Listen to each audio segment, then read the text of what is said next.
সবাইকে good morning জানিয়ে আজকের দিনটা শুরু করলাম। আর কি হচ্ছে না হচ্ছে সবটাই শেয়ার করব।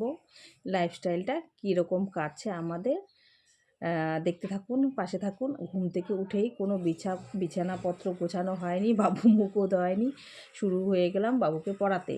এখান থেকে স্টার্ট করলাম, দেখতে থাকুন। সবাইকে লিপি সিম্পল ব্লগে স্বাগত। সবাই কেমন আছেন? নিশ্চয়ই ভালো আছেন, আর আমিও ভালো আছি। ছেলেকে একটু পড়িয়ে নিই, তারপর ফিরে আসছি কী কী করছি, দিনটা কিভাবে কাটছে মর্নিং থেকে, সেটা আপনাদের সঙ্গে শেয়ার করলাম। দেখতে থাকুন। এখন রাখি, পড়িয়ে নিই, তারপর ফিরে আসছি। মর্নিং থেকে আজকের দিনটা স্টার্ট করলাম। দেখুন কতটা পরিমাণে ভাত, এক হাঁড়ি ভাত করা হয়েছে। সবজি রান্না হয়েছে বলতে এখানে সয়াবিন, ফুলকপি, মটরশুঁটি, আলু আর একটু ছোলা কালকে ছিল ভেজানো, ওটা দিয়ে সবজি করেছি। আর একটু বাঁধাকপি ছিল, সেটা করে নিলাম। আর এদিকে পালং শাক, আলু বেগুন দিয়ে, আর এদিকে রয়েছে ডাল। আর তো দেখালামই, এগুলোই আজকের মেনু, একটু শেয়ার করলাম বন্ধুরা। আর দেখুন, আর উনুনে রান্না করলাম, করতে করতে এখানে ঠোসা পড়ে গেছে হাতে এখনো কালি লেগে আছে। যাই, কি করব, ছ্যাংটা খেতে খেতেই তো শিখতে হবে, তাই না? সকাল সকাল বেরোচ্ছি, এটাই। মাছ টাছ হলে পরে হবে, এখন আর সকাল সকাল আনেনি। এগুলোই রান্না করে চলে যাচ্ছি, পরেরটা পরে দেখা যাবে। সমস্ত কাজ কর্ম সেরে এখন ডিউটির উদ্দেশ্যে বেরোলাম। সমস্তটাই করে নিয়েছি, যতটা পেরেছি ক্যামেরাবন্দি করেছি, সেটাই আপনাদের সঙ্গে শেয়ার করব। কারণ যাওয়া যাক, ডিউটিতে করতেই হবে। যাই, যেতে যেতে একটু ভিডিও করে নিলাম। মাথায় ঘুরেছি শ্যাম্পু, যাওয়া যাক। ডিউটিতে এসে আমাকে চা দিয়ে গেল, সেটা একটু খাচ্ছি। আর পাশে না প্রোগ্রাম হচ্ছে, আর তার জন্য আমি মিউট করে দিয়েছি। আমরা ডিউটির এখান থেকে একটু সামনেই প্রোগ্রাম হচ্ছে, দেখতে যাচ্ছি কি প্রোগ্রাম হচ্ছে। আমরা নিজেরাও জানি না কি প্রোগ্রাম হচ্ছে, যাই একটু শেয়ার করব। কোনো স্কুলের বাচ্চাদের প্রোগ্রাম হবে হয়তো। আমার চুলগুলো তখন কেন খাড়া খাড়া হয়ে আছে এইভাবে? আজকে না এই স্মৃতিটা ওই পাশে পড়েছে তো। স্কুলের প্রোগ্রাম, হ্যাঁ স্কুলেরই ভাবছি। কালকে বাচ্চাগুলো আসছিল, তা আমি ক্যারাটে ট্যারাটে নাকি।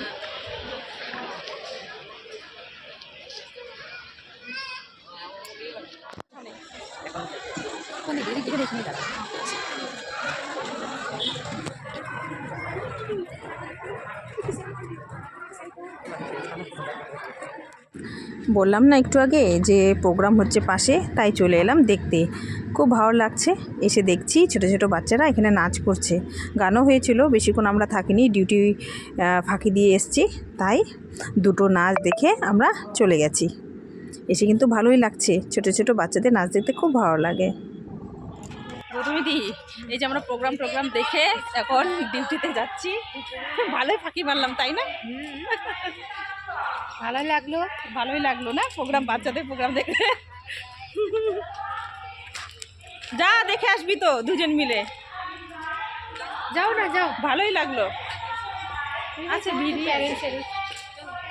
হ্যাঁ, আমি যাবো না, এখনই আসলাম, আর যাবো না। ঝটপট করে কাপড়গুলো গুছিয়ে নিচ্ছি, আবার ডিউটি যেতে হবে। তাহলে আমার সন্ধ্যাবেলায় এসে সেরকম কাজ একটু কম থাকবে। কাপড়গুলো গুছাতেও তো সময় লাগে, জায়গা মতো সমস্ত কিছু কাপড় রেখে দিতে হবে, তাই না বলুন? এটাও তো একটা কাজ, তাই এগুলো গুছিয়ে নিচ্ছি। আর শেয়ার করলাম বন্ধুরা, একটু ভালো করে এগুলো গুছিয়ে নেব।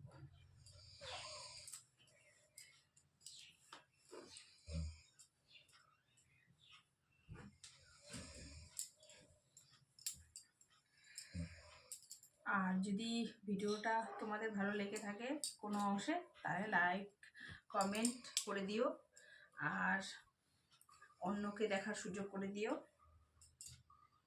এটাই বলার রয়েছে। আর যেটা মেনলি বলার রয়েছে, ফুল ওয়াচ করে ভিডিওটা দেখো যদি পারো, তাহলে একটু আমার ওয়াইস টাইমটা বাড়বে। এখন রাখছি, একটু পরে ফিরে আসছি। দুরা খাওয়া দাওয়া করে টুকটাক কাজ করে এখন আবার ডিউটির জন্য বের হয়ে গেলাম। ওই যে শর্টকাট দিয়ে এসেছিলাম, শর্টকাট দিয়ে চলে যাচ্ছি। তার মধ্যে আবার যাব বাবুর টিউশন ফিস দিতে। এই দিক দিয়ে টিউশন ফিস দিয়ে আমি ডিউটি চলে যাব। একটু শেয়ার করলাম। অনেকটা দেরি হয়ে গেল বন্ধুরা। ম্যামের সাথে কথা বলতে বলতে একটু খোঁজ খবরও নিতে হয় মাঝে মধ্যে, তো একটু কথা বললাম বলে এই যে চলে যাচ্ছি ডিউটিতে। শর্টকাট দিয়ে এসেছিলাম, তখন আসার ভিডিওটা তো করতে পারিনি, মার সাথে কথা বলছিলাম, তাই যাই হোক একটু শেয়ার করলাম। ভিডিওগুলো কীরকম লাগছে একটু কমেন্ট করো। সিম্পল সিম্পল ভিডিও দিচ্ছি, তাই তো নাম রেখেছি লিপি সিম্পল ব্লগ। ঠিক আছে, অনেক কথা হলো, রাখছি, পরে আবার দেখা হচ্ছে সন্ধ্যাবেলা। পায়ের অবস্থা দেখুন কি হয়েছে, পা ফুলে ডুম হয়ে গেছে। এখানে আমাকে এই কিনারে মৌমাছি কামড়েছে, মৌমাছি না ভীমরুল, আমি কিছু বুঝতে পারছি না। এখানে একদম এমন কামড়েছে যে তখন আমি ভিডিও করব, আমি যন্ত্রণায় ছটফট করছি, আর ভিডিও করতেই পারিনি। এই যে এখন বাড়িতে এসে একটু শেয়ার করছি বন্ধুরা। আমি হাঁটতেই পারছি না, পাটা দেখুন কতটা ফুলে গেছে। আর ওখানে ওষুধ খেয়েছি, স্যার আমাকে ওষুধ দিয়েছে, দুটো খেয়েছি। আর সাথে সাথে না কাকুর ওখানে চুন ছিল, চুনটা অনেকটা পরিমাণে লাগিয়ে তারপর সেলোটেপ দিয়ে দিয়েছিলাম। সেলোটেপ কি আর থাকে, এই জায়গাটা একদম ফুলে কি অবস্থা, টনটন করছে, পাটা কতটা ফুলে গেছে। একটু শেয়ার করলাম বন্ধুরা। তখন না এত ব্যথা যে আমি ভিডিও করে একটু শেয়ার করব, উপায় নেই। চলে এলাম রান্নাঘরে, সাইড দিয়ে ধুয়ে দিচ্ছি।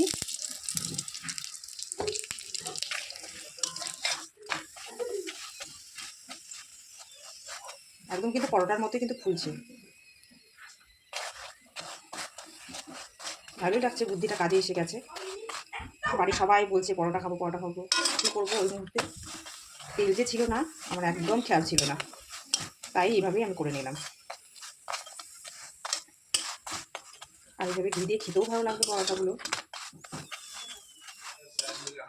দেখুন বন্ধুরা, আজকে একটা বুদ্ধি বের করেছি। সবাই পরোটা খেতে চেয়েছে আর সাদা তেল নেই ঘরে, ছেলেরাও বাইরে, কি করব, কি উপায়। বাড়িতে ছিল এই ঘিয়ের ড্রাম বড়, এই যে দেখতেই পাচ্ছেন অল্প গায়ে গায়ে লেগে আছে।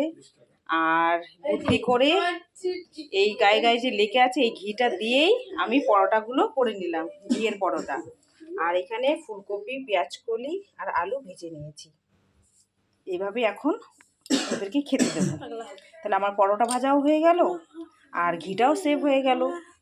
বুদ্ধিটা বেশ, এইভাবে আমি বুদ্ধি খাটিয়ে এই পরোটাগুলো ভেজে নিলাম। আর দেখুন এখানে কিন্তু দেখা যাচ্ছে একদম ঘি নেই, কিন্তু সমস্ত পরোটাই আমার কিন্তু ভাজা হয়ে গেছে এই ঘিটা দিয়ে। ঠিক করেছি না বলুন তো, কমেন্টে জানাবেন ঠিক করলাম নাকি। খেতে বসেছে। কিরে কীরকম লাগলো ঘিয়ের পরোটা? ভালো? বাবু তো চুপচাপ বসে আছে, খাও। ওরা খেতে থাক আর আমরাও খেয়ে নিই, এইভাবেই আজকে করে নিলাম, একটু শেয়ার করলাম বন্ধুরা। কেমন লাগছে অবশ্যই জানিও। এখানে এই ভিডিওটা শেষ করছি, tata bye bye, thank you for watching. সবাই ভালো থাকবে, সুস্থ থাকবে।